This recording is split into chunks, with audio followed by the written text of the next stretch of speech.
Eliane Aline de Souza, que irá cumprimentar os telespectadores do programa SOS Verdade. Boa noite, Eliane. Boa noite, eu estou muito feliz por estar aqui. Agradeço a você, Reinaldo, pelo convite ao programa SOS Verdade e a Deus por mais essa oportunidade de estar aqui e falar, conversando com vocês sobre esse tema, que é o transtorno bipolar.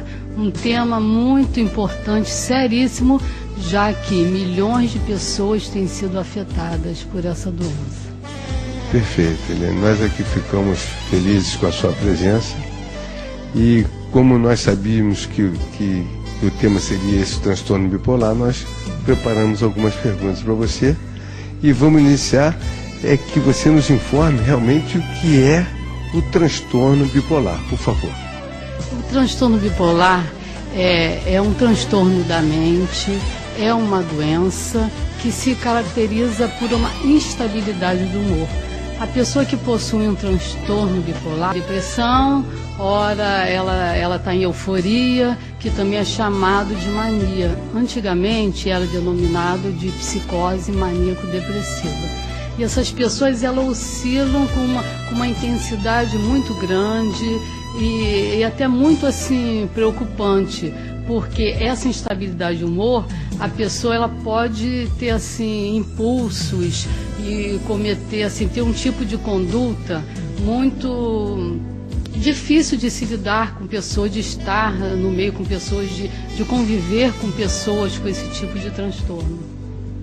É doença? Transtorno bipolar é doença? É uma doença muito grave, é uma doença crônica, tá? Não tem cura. E a Organização Mundial de Saúde, diante da pesquisa feita, estima-se que 450 milhões de pessoas possuem algum tipo de doença mental, algum tipo de transtorno.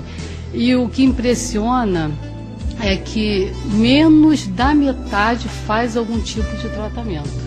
Talvez por preconceito, talvez por desconhecimento. Quer dizer, como que é complicado isso, né? Que a pessoa possui um tipo de transtorno e não faz um tratamento adequado. Mas então, você disse que não tem como curar definitivamente, mas tem como atenuar isso aí. Isso, até nós vamos assim, vou explicar mais detalhadamente sobre isso, né? Mais para frente, né? Então tá. Eu quero saber então que você me diga quais as diferenças entre as alterações normais do humor e no transtorno bipolar. Normalmente é comum, as pessoas até usam essa expressão bipolar. Se a pessoa tem uma facilidade de mudar de humor, então essa pessoa é bipolar. Então as pessoas costumam usar essa expressão, mas na verdade não é isso, porque todos nós temos momentos de tristezas e momentos de alegria. Então isso é normal, todos nós ficamos tristes e ficamos alegres, mas no transtorno bipolar oscila com muita intensidade. Então não é uma alteração comum. A pessoa realmente ela entra no período de depressão, ela entra numa tristeza profunda, uma tristeza devastadora. E no período da euforia, ela pode cometer casos ter comportamentos absurdos e ela não ter nem consciência disso. Então é uma alteração muito grande, não é só uma mudança, como as pessoas falam. Porque uma pessoa que não tem esse comprometimento bipolar, ela tem essa mudança de humor, mas é uma coisa natural. Porque nós dependemos de coisas, se tem acontecimentos bons na nossa vida, nós ficamos alegres. Ao contrário, se acontecem coisas ruins, nós ficamos tristes. Mas o bipolar, ele não tem consciência disso. Então, independe dos acontecimentos, ele oscila com grande facilidade. E você tem ideia, quais são os sintomas do transtorno bipolar? Você pode dar uma ideia para a gente? Tem no caso da depressão e no caso da euforia, porque há uma diferença. No caso da depressão, a pessoa ela tem um humor triste, ela fica deprimida, pode ficar horas trancada, no isolamento, sem querer falar com ninguém. Ela fica com pensamentos recorrentes de suicídio, o que é muito preocupante mesmo nessa fase, né? E ela pode perder o sono, então ela pode dormir demais, ela pode ter uma alteração também alimentar. Agora, no caso da euforia, a pessoa fica hiper-otimista, ela fica para cima, ela pode querer comprar demais, a libido está muito alta, um aumento assim de energia assim, demais, ela pode assim, fica horas no telefone, a fala e pensamento muito acelerado, ela pode ficar na internet a noite toda, há uma diminuição na capacidade assim, de dormir, na necessidade de dormir, então ela não tem necessidade, então ela fica direto, ela não tem sono, ela fica direto. Então, tanto no caso da depressão como no caso da euforia, nessas fases que oscilam, né, com muita intensidade, o preocupante é que todas essas duas fases a pessoa pode cometer um suicídio. Então tem que se ter um cuidado muito grande. Detectou essa situação de bipolaridade, tem que tomar um cuidado bastante expressivo com essas pessoas. Me diz agora, quais são as causas do transtorno bipolar? Na verdade, como é uma doença considerada uma doença muito complexa, porque ela não tem assim não tem uma causa única, ou seja, é considerada uma doença multifatorial. São vários fatores que vão favorecer para que são traços, né, que a pessoa possa desencadear essa doença. Então tem a parte genética, ou seja, a parte hereditária, ela também é considerada uma doença biopsicossocial, porque há uma química no cérebro, um desajuste no cérebro, os neurotransmissores do nosso cérebro, e isso pode, esse desajuste, colaborar para que a pessoa seja bipolar. O meio que ela vive, se é uma pessoa assim que tem vive num meio muito estressor, então isso também vai favorecer o emocional, se é uma pessoa muito emotiva, então esse emocional também vai favorecer para isso. Então por isso que diz que é uma doença muito complexa, mas que ainda pelas pesquisas o fator que mais determina para ter essa doença é a parte hereditária, o fator genético. Ah, perfeito. Determinante. Me diga uma coisa, e como identificar esse transtorno bipolar? Existe como identificar isso? Ou é muito difícil? Como é que é isso? Não que seja difícil, né? Mas é assim, é complicado para detectar, porque já que há uma oscilação de humor, e normalmente a pessoa que é bipolar, ela não sabe que ela é bipolar, a pessoa não percebe.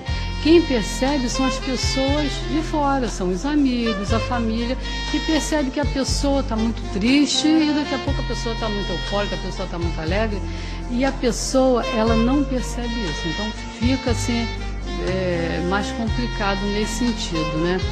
Mas se a pessoa observar os sintomas, por isso que é importante, os amigos, a família, saber, ter consciência, né, desses sintomas, porque a pessoa vai poder identificar e buscar uma ajuda para a pessoa, já que ela mesma ela não percebe que ela está assim. A pessoa acha que ela está bem e acha que as pessoas é que não estão conseguindo entender esse tipo de atitude. Mas, na verdade, ela está oscilando numa intensidade muito grande, né?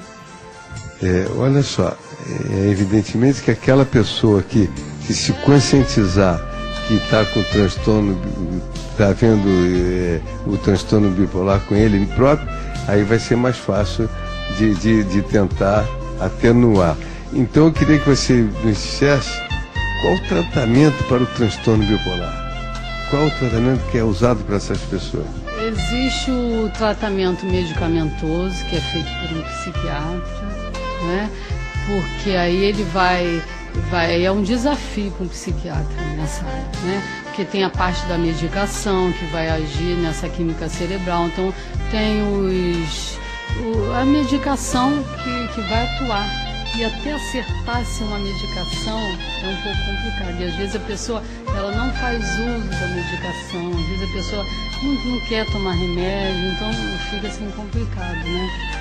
Agora, na parte, né, emocional, parte psicológica, precisa ser tratado com psicoterapia.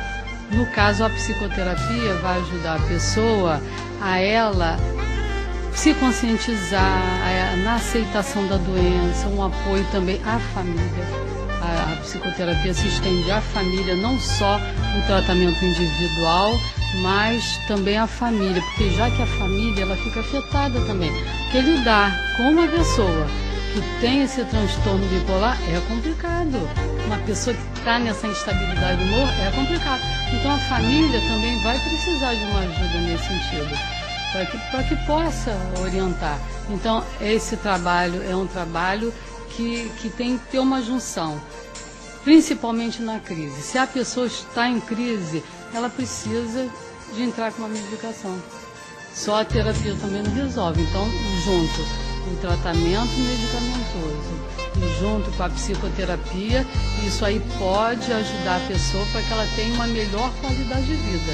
E ela saber lidar com a doença. Ela identificando a doença, ela aprender a lidar com a doença. Já que você falou em família, me diz assim, qual o papel da família nesse tratamento?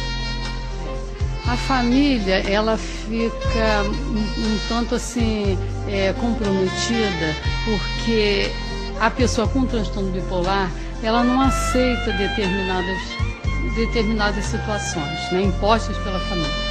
Então a família, no caso, vai precisar de apoio, porque existe um preconceito muito grande. Porque se a pessoa procura um psiquiatra, diz, a pessoa é louca. Se a pessoa é preciso a família, ela poder aceitar, saber que se a pessoa tem essa doença, a pessoa não está doente porque quer. Então precisa aceitar a pessoa, precisa ajudar, está monitorando também. Porque já que a pessoa, ela não sabe que ela está doente, então a pessoa vai perguntar, por que eu vou tomar remédio se eu não estou doente? Não precisa tomar remédio. Então muitas vezes a pessoa joga o medicamento fora, e aí o perigo disso é que ela pode ter crises recorrentes, se ela não faz. A pessoa que tem um episódio de transtorno bipolar, tem crise, ela pode vir a surtar, porque ela tem uma crise, e a pessoa que tem uma crise tem muito mais chance de ter uma segunda, quem tem uma segunda tem muito mais chance de ter uma terceira. Então a família precisa estar ali, cuidando, orientando, tendo muita paciência, tá? Tendo muito carinho com essa pessoa, saber separar a doença da pessoa, porque ninguém tem uma doença dessa. Evidente, evidente. Doutora Eliane Nalim de Souza, eu quero, antes das suas considerações finais, passar em suas mãos o presente diploma da amizade pelo apoio e incentivo aqui ao Clube dos Advogados de Niterói. Esse diploma é ofertado a você pela Associação de Clubes de Advogados do Estado do Rio de Janeiro, que eu tenho a honra de estar presidindo atualmente. Eu gostaria de passar em suas mãos, gostaria que meu diretor desse um closezinho aqui, por gentileza.